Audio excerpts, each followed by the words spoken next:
In economics, a recession is a business cycle contraction when there is a general decline in economic activity.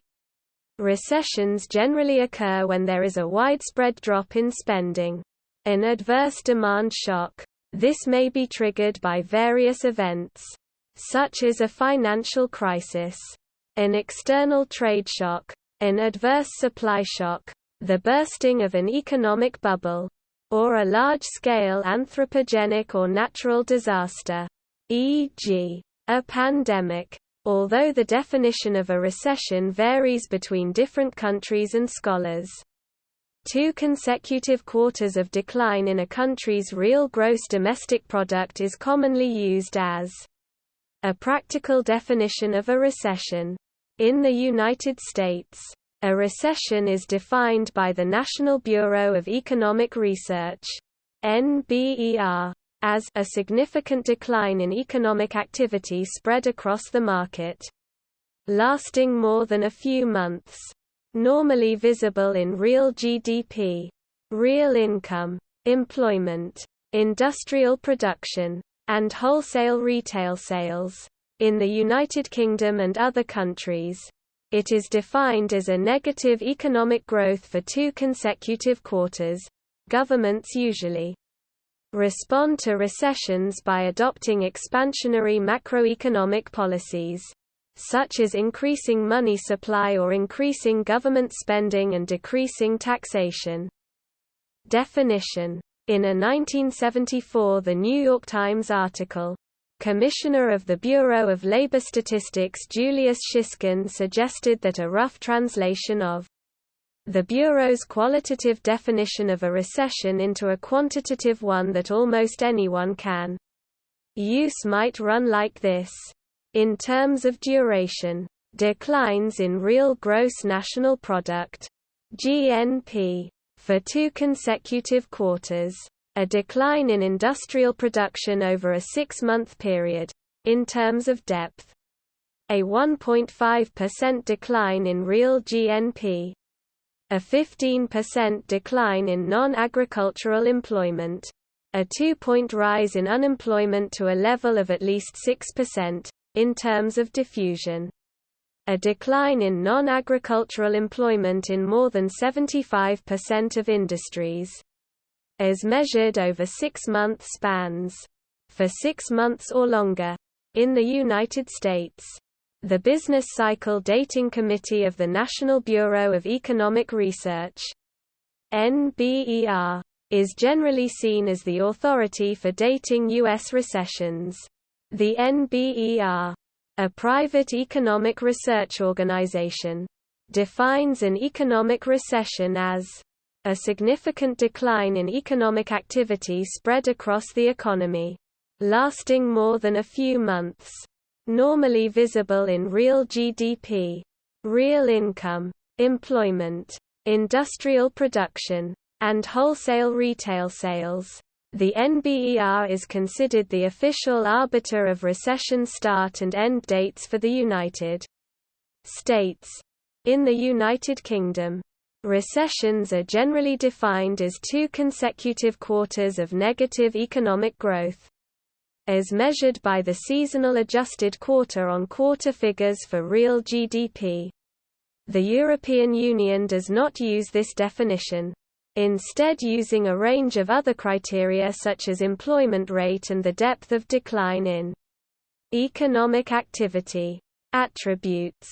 A recession has many attributes that can occur simultaneously and includes declines in component measures of economic activity, GDP, such as consumption, investment, government spending, and net export activity. These summary measures reflect underlying drivers such as employment levels and skills, household savings rates, corporate investment decisions, interest rates, demographics, and government policies.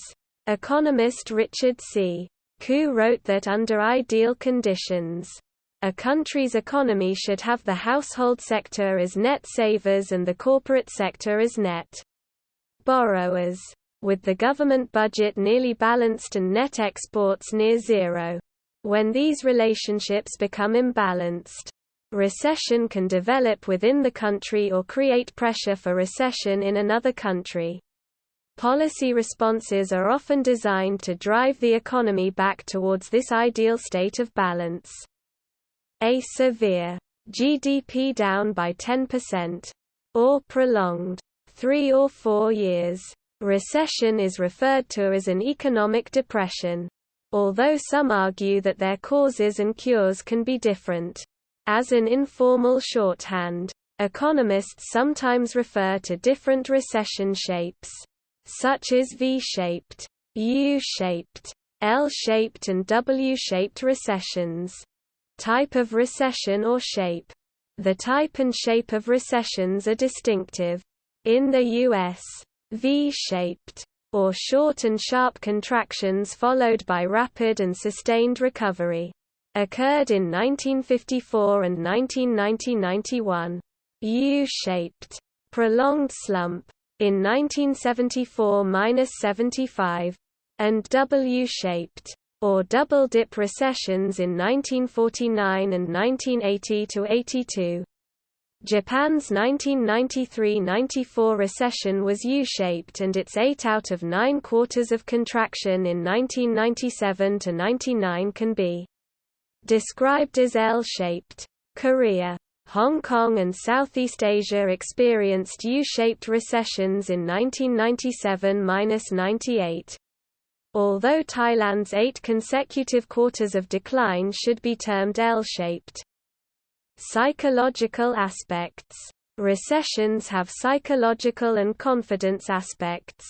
For example, if companies expect economic activity to slow, they may reduce employment levels and save money rather than invest. Such expectations can create a self-reinforcing downward cycle, bringing about or worsening a recession. Consumer confidence is one measure used to evaluate economic sentiment. The term animal spirits has been used to describe the psychological factors underlying economic activity. Economist Robert J. Shiller wrote that the term refers also to the sense of trust we have in each other, our sense of fairness in economic dealings, and our sense of the extent of corruption and bad faith.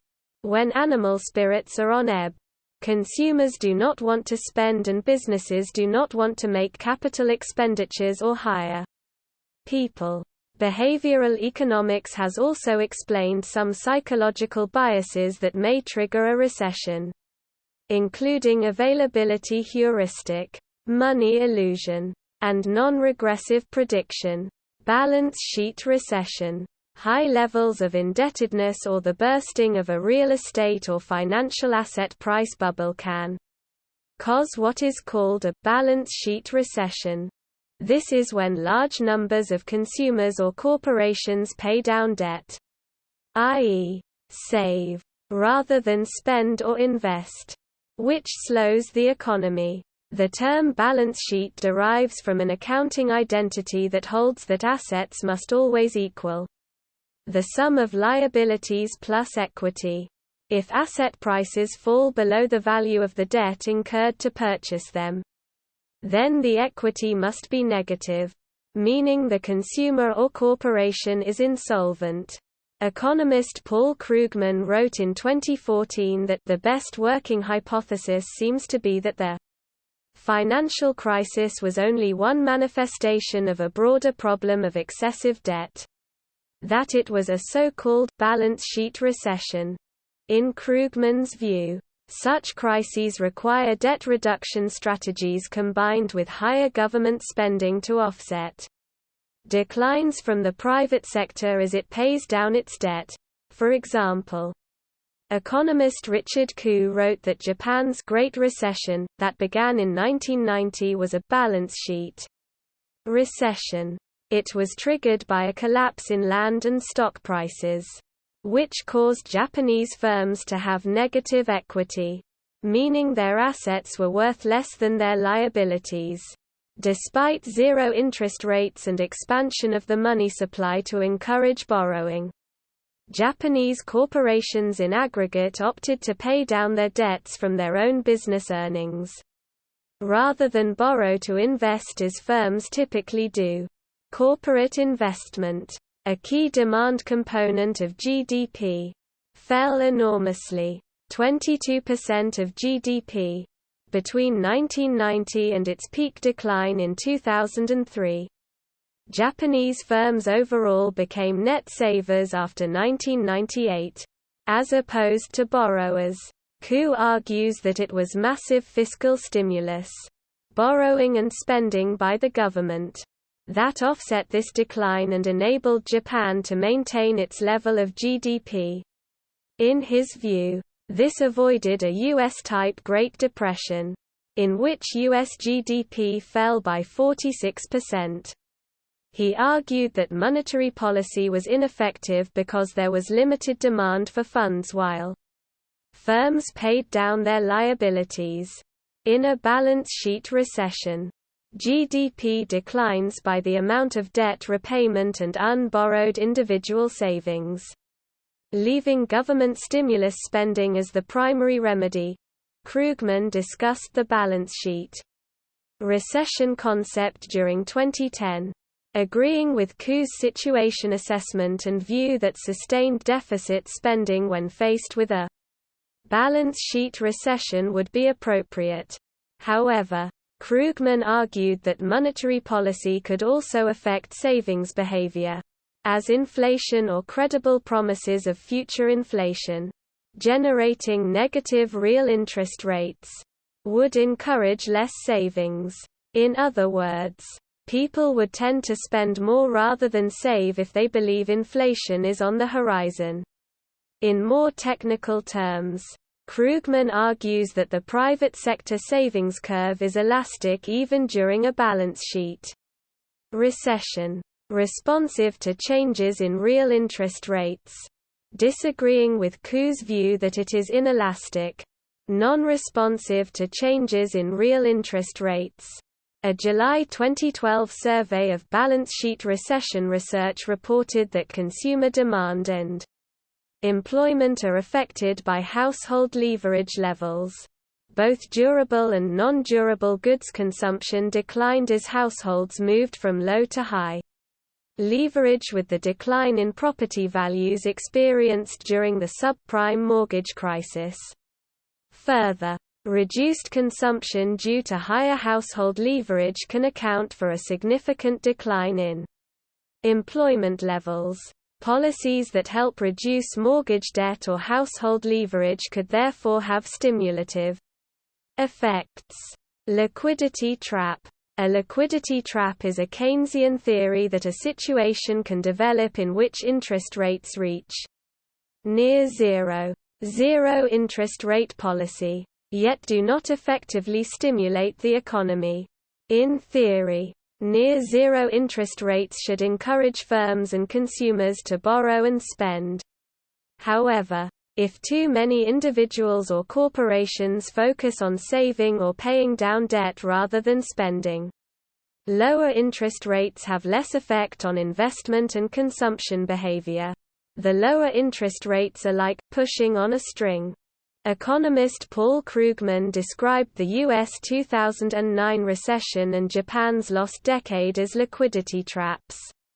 One remedy to a liquidity trap is expanding the money supply via quantitative easing or other techniques in which money is effectively printed to purchase assets, thereby creating inflationary expectations that cause savers to begin spending again. Government stimulus spending and mercantilist policies to stimulate exports and reduce imports are other techniques to stimulate demand. He estimated in March 2010 that developed countries representing 70% of the world's GDP were caught in a liquidity trap. Paradoxes of thrift and deleveraging. Behavior that may be optimal for an individual, e.g., saving more during adverse economic conditions, can be detrimental if too many individuals pursue the same behavior, as ultimately one person's consumption is another person's income. too many consumers attempting to save or pay down debt simultaneously is called the paradox of thrift and can cause or deepen a recession. Economist Hyman Minsky also described a paradox of deleveraging as financial institutions that have too much leverage, debt relative to equity, cannot all deleverage simultaneously without significant declines in the value of their assets. During April 2009, U.S. Federal Reserve Vice Chair Janet Yellen discussed these paradoxes. Once this massive credit crunch hit, it didn't take long before we were in a recession. The recession, in turn, deepened the credit crunch as demand and employment fell, and credit losses of financial institutions surged. Indeed, we have been in the grips of precisely this adverse feedback loop for more than a year. A process of balance sheet deleveraging has spread to nearly every corner of the economy. Consumers are pulling back on purchases, especially on durable goods, to build their savings. Businesses are canceling planned investments and laying off workers to preserve cash. And financial institutions are shrinking assets to bolster capital and improve their chances of weathering the current storm. Once again, Minsky understood this dynamic. He spoke of the paradox of deleveraging, in which precautions that may be smart for individuals and firms, and indeed essential to return the economy to a normal state, nevertheless magnify the distress of the economy as a whole. Predictors. The U.S. Conference Board's Present Situation Index year-over-year change turns negative by more than 15 points before a recession. The U.S. Conference Board leading economic indicator. Year-over-year change turns negative before a recession, when the CFNAI diffusion index drops below the value of -0.35. Then there is an increased probability of the beginning a recession. Usually, the signal happens in the 3 months of the recession. The CFNAI diffusion index signal tends to happen about 1 month before a related signal by the CFNAIMA3 3-month moving average drops below the -0.7 level. The CFNAIMA3 correctly identified the 7 recessions between March 1967 and August 2019. While triggering only 2 false alarms except for the above, there are no known completely reliable predictors. Analysis by Prakash Lungani of the International Monetary Fund found that only 2 of the 60 recessions around the world during the 1990s had been predicted by a consensus of economists 1 year earlier, while there were 0 consensus predictions 1 year earlier for the 49 recessions during 2009. However, the following are considered possible predictors. The Federal Reserve Bank of Chicago posts updates of the Brave-Butters-Kelley indexes. BBKI. The Federal Reserve Bank of St. Louis posts the Weekly Economic Index. Lewis Merton's Stock Way. The Federal Reserve Bank of St. Louis posts the Smoothed U.S. Recession Probabilities. RECPROUSM156N.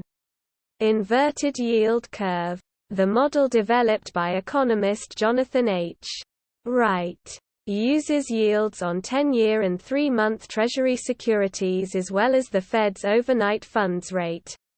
Another model developed by Federal Reserve Bank of New York economists uses only the 10-year, 3-month spread. The 3-month change in the unemployment rate and initial jobless claims U.S. unemployment index. Defined as the difference between the 3-month average of the unemployment rate and the 12-month minimum of the unemployment rate. Unemployment momentum and acceleration with hidden Markov model. Index of leading economic indicators includes some of the above indicators. lowering of asset prices, such as homes and financial assets, or high personal and corporate debt levels. Commodity prices may increase before recessions, which usually hinders consumer spending by making necessities like transportation and housing costlier. This will tend to constrict spending for non-essential goods and services. Once the recession occurs, commodity prices will usually reset to a lower level. Increased income inequality, decreasing recreational vehicle shipments, declining trucking volumes, the S&P 500 and BBB bond spread. Government responses. Most mainstream economists believe that recessions are caused by inadequate aggregate demand in the economy, and favor the use of expansionary macroeconomic policy during recessions. Strategies favored for moving an economy out of a recession vary depending on which economic school the policymakers follow. Monetarists would favor the use of expansionary monetary policy, while Keynesian economists may advocate increased government spending to spark economic growth. Supply-side economists may suggest tax cuts to promote business capital investment. When interest rates reach the boundary of an interest rate of 0%. Zero interest rate policy. Conventional monetary policy can no longer be used and government must use other measures to stimulate recovery. Keynesians argue that fiscal policy, tax cuts or increased government spending, works when monetary policy fails. Spending is more effective because of its larger multiplier, but tax cuts take effect faster. For example, Paul Krugman wrote in December 2010 that significant, sustained government spending was necessary because indebted households were paying down debts and unable to carry the U.S. economy as they had previously. The root of our current troubles lies in the debt American families ran up during the Bush era housing bubble. Highly indebted Americans not only can't spend the way they used to, they're having to pay down the debts they ran up in the bubble years. This would be fine if someone else were taking up the slack.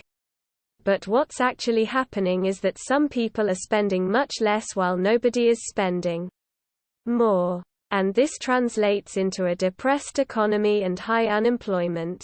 What the government should be doing in this situation is spending more while the private sector is spending less, supporting employment while those debts are paid down. And this government spending needs to be sustained. Keynes on government response. John Maynard Keynes believed that government institutions could stimulate aggregate demand in a crisis.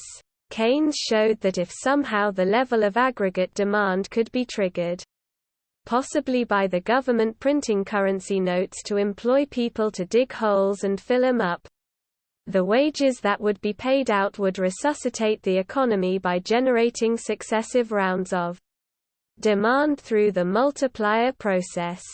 Stock market. Some recessions have been anticipated by the stock market declines in stocks for the long run. Siegel mentions that since 1948, 10 recessions were preceded by a stock market decline, by a lead time of 0 to 13 months, average 5.7 months, while 10 stock market declines of greater than 10% in the Dow Jones Industrial Average were not followed by a recession. The real estate market also usually weakens before a recession. However, real estate declines can last much longer than recessions, since the business cycle is very hard to predict. Siegel argues that it is not possible to take advantage of economic cycles for timing investments. Even the National Bureau of Economic Research, NBER, takes a few months to determine if a peak or trough has occurred in the U.S. during an economic decline. High-yield stocks such as fast-moving consumer goods, pharmaceuticals, and tobacco tend to hold up better. However, when the economy starts to recover and the bottom of the market has passed, growth stocks tend to recover faster. There is significant disagreement about how healthcare and utilities tend to recover. Diversifying one's portfolio into international stocks may provide some safety. However, economies that are closely correlated with that of one's own country may also be affected by a recession in that country. There is a view termed the halfway rule, according to which investors start discounting an economic recovery about halfway through a recession. In the 16 U.S. recessions since 1919, the average length has been 13 months, although the recent recessions have been shorter. Thus, if the 2008 recession had followed the average, the downturn in the stock market would have bottomed around November 2008. The actual U.S. stock market bottom of the 2008 recession was in March 2009. Politics. Generally, an administration gets credit or blame for the state of economy during its time. This has caused disagreements about on how it actually started. In an economic cycle, a downturn can be considered a consequence of an expansion reaching an unsustainable state, and is corrected by a brief decline. Thus it is not easy to isolate the causes of specific phases of the cycle. The 1981 recession is thought to have been caused by the tight money policy adopted by Paul Volcker, chairman of the Federal Reserve Board, before Ronald Reagan took office. Reagan supported that policy. Economist Walter Heller, chairman of the Council of Economic Advisers in the 1960s, said that, "I call it a Reagan-Volcker-Carter recession." The resulting taming of inflation did, however, set the stage for a robust growth period during Reagan's presidency. Economists usually teach that, to some degree, recession is unavoidable, and its causes are not well understood. Consequences. Unemployment. Unemployment is particularly high during a recession. Many economists working within the neoclassical paradigm argue that there is a natural rate of unemployment which, when subtracted from the actual rate of unemployment, can be used to calculate the negative GDP gap during a recession. In other words, unemployment never reaches 0%, and thus is not a negative indicator of the health of an economy unless above the natural rate, in which case it corresponds directly to a loss in the gross domestic product, or GDP. The full impact of a recession on employment may not be felt for several quarters. Research in Britain shows that low-skilled, low-educated workers and the young are most vulnerable to unemployment in a downturn. After recessions in Britain in the 1980s and 1990s, it took 5 years for unemployment to fall back to its original levels. Many companies often expect employment discrimination claims to rise during a recession.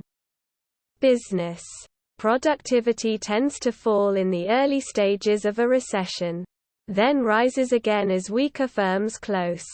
The variation in profitability between firms rises sharply. The fall in productivity could also be attributed to several macroeconomic factors, such as the loss in productivity observed across UK due to Brexit, which may create a mini-recession in the region. Global epidemics, such as COVID-19, could be another example, since they disrupt the global supply chain or prevent movement of goods, services and people. Recessions have also provided opportunities for anti-competitive mergers, with a negative impact on the wider economy.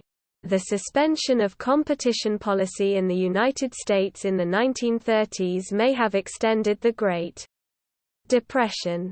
Social effects. The living standards of people dependent on wages and salaries are not more affected by recessions than those who rely on fixed incomes or welfare benefits.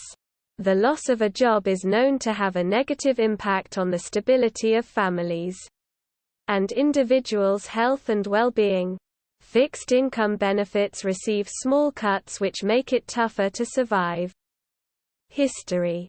Global. According to the International Monetary Fund, IMF, global recessions seem to occur over a cycle lasting between 8 and 10 years. The IMF takes many factors into account when defining a global recession. Until April 2009, IMF several times communicated to the press that a global annual real GDP growth of 3.0% or less in their view was equivalent to a global recession.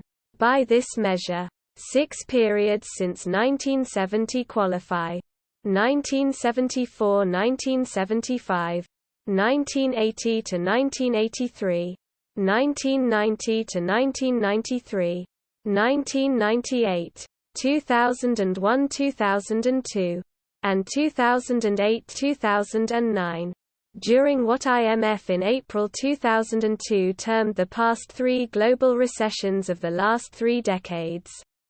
Global per capita output growth was 0 or negative, and IMF argued, at that time, that because of the opposite being found for 2001. The economic state in this year by itself did not qualify as a global recession. In April 2009, IMF had changed their global recession definition to a decline in annual per capita real-world GDP, purchasing power parity weighted, backed up by a decline or worsening for one or more of the 7 other global macroeconomic indicators: industrial production, trade, capital flows, oil consumption, unemployment rate, per capita investment, and per capita consumption. By this new definition, a total of 4 global recessions took place since World War II: 1975, 1982, 1991 and 2009. All of them only lasted 1 year, although the third would have lasted 3 years, 1991–93. If IMF's criteria had used the normal exchange rate weighted per capita real-world GDP rather than the purchase power parity weighted per capita real-world GDP. In 2020, COVID-19 measures caused a global recession. Australia. The worst recession Australia has ever suffered happened in the beginning of the 1930s. As a result of late 1920s profit issues in agriculture and cutbacks. 1931–1932 saw Australia's biggest recession in its entire history. It fared better than other nations that underwent depressions, but their poor economic states influenced Australia's as well. That depended on them for export, as well as foreign investments. The nation also benefited from bigger productivity in manufacturing, facilitated by trade protection, which also helped with feeling the effects less. Due to a credit squeeze, the economy had gone into a brief recession in 1961. Australia was facing a rising level of inflation in 1973, caused partially by the oil crisis happening in that same year, which brought inflation at a 13% increase. Economic recession hit by the middle of the year 1974. With no change in policy enacted by the government as a measure to counter the economic situation of the country. Consequently, the unemployment level rose and the trade deficit increased significantly. Another recession, the most recent one to date, came in the 1990s. At the beginning of the decade, it was the result of a major stock collapse in 1987. In October, referred to now as Black Monday, although the collapse was larger than the one in 1929. The global economy recovered quickly, but North America still suffered a decline in lumbering savings and loans, which led to a crisis. The recession wasn't limited to only America, but it also affected partnering nations, such as Australia. The unemployment level increased to 10.8%. Employment declined by 3.4% and the GDP also decreased as much as 1.7%.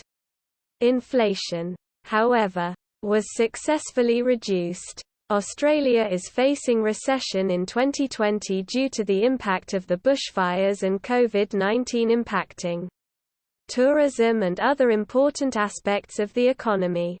United Kingdom. The most recent recession to affect the United Kingdom was the 2020 recession attributed to the COVID-19 global pandemic, the first recession since the Great Recession. United States. According to economists, since 1854, the U.S. has encountered 32 cycles of expansions and contractions, with an average of 17 months of contraction and 38 months of expansion. However, from 1980 to 2018 there have been only 8 periods of negative economic growth over one fiscal quarter or more, and 4 periods considered recessions. July 1981 to November 1982, 15 months. July 1990 to March 1991, 8 months. March 2001 November 2001 to 8 months. December 2007 June 2009 to 18 months for the last 3 of these recessions. The NBER decision has approximately conformed with the definition involving 2 consecutive quarters of decline, while the 2001 recession did not involve 2 consecutive quarters of decline. It was preceded by 2 quarters of alternating decline and weak growth. Since then, NBER has also declared a 2-month COVID-19 recession for February 2020–April 2020. In July 2022, the Nebraska released a statement regarding declaring a recession following a second consecutive quarter of shrinking GDP. There is no fixed rule about what measures contribute information to the process or how they are weighted in our decisions. Late 2000s. Official economic data shows that a substantial number of nations were in recession as of early 2009. The U.S. entered a recession at the end of 2007. And 2008 saw many other nations follow suit. The U.S. recession of 2007 ended in June 2009 as the nation entered the current economic recovery. The timeline of the Great Recession details the many elements of this period. United States. The United States housing market correction, a consequence of the United States housing bubble and subprime mortgage crisis, significantly contributed to a recession. The 2007 to 2009 recession saw private consumption fall for the first time in nearly 20 years. This indicated the depth and severity of the recession. With consumer confidence so low, economic recovery took a long time. Consumers in the U.S. were hit hard by the Great Recession, with the value of their houses dropping and their pension savings decimated on the stock market. U.S. employers shed 63,000 jobs in February 2008. The most in 5 years. Former Federal Reserve Chairman Alan Greenspan said on 6 April 2008 that, "There is more than a 50% chance the United States could go into recession." On 1 October, the Bureau of Economic Analysis reported that an additional 156,000 jobs had been lost in September. On 29 April 2008, Moody's declared that 9 U.S. states were in a recession. In November 2008, employers eliminated 533,000 jobs, the largest single-month loss in 34 years. In 2008, an estimated 2.6 million U.S. jobs were eliminated. The unemployment rate in the U.S. grew to 8.5% in March 2009. And there were 5.1 million job losses by March 2009 since the recession began in December 2007. That was about 5 million more people unemployed compared to just a year prior, which was the largest annual jump in the number of unemployed persons since the 1940s, although the U.S. economy grew in the first quarter by 1%. By June 2008, some analysts stated that due to a protracted credit crisis and rampant inflation in commodities such as oil, food, and steel, the country was nonetheless in a recession. The third quarter of 2008 brought on a GDP retraction of 0.5%, the biggest decline since 2001. The 6.4% decline in spending during Q3 on non-durable goods, like clothing and food, was the largest since 1950. A 17 November 2008 report from the Federal Reserve Bank of Philadelphia, based on the survey of 51 forecasters, suggested that the recession started in April 2008 and would last 14 months.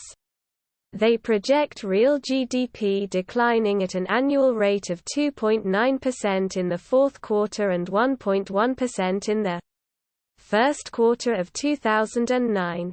These forecasts represent significant downward revisions from the forecasts of 3 months ago.